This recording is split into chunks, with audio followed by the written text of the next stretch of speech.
আজকে আমার নিবেদন নৃপেন্দ্রকৃষ্ণ চট্টোপাধ্যায়ের লেখা একটি ছোট্ট গল্প, বুদ্ধির পরীক্ষা।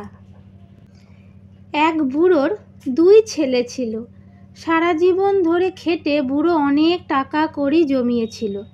বয়স হয়ে গেছে দেখে বুড়ো ঠিক করলো যে তার ছেলে দুজনের মধ্যে যে বেশি উপযুক্ত হয়েছে তারই হাতে টাকা কড়ির ভার দিয়ে যাবে। এই বিষয়ে পরীক্ষা করবার জন্য একদিন বুড়ো তার রোগশয্যার পাশে দুই ছেলেকেই ডেকে আনিয়ে বললে, দেখো, তোমাদের দুজনকে একটি একটি করে 2টি পয়সা দিচ্ছি।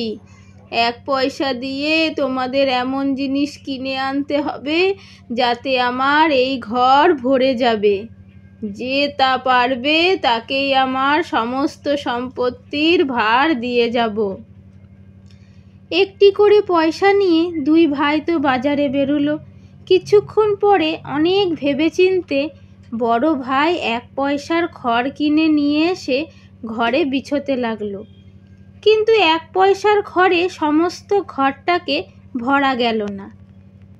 তার কিছুক্ষণ পরে ছোট ভাই এলো 1 পয়সা দিয়ে একটা মোমবাতি কিনে এনে।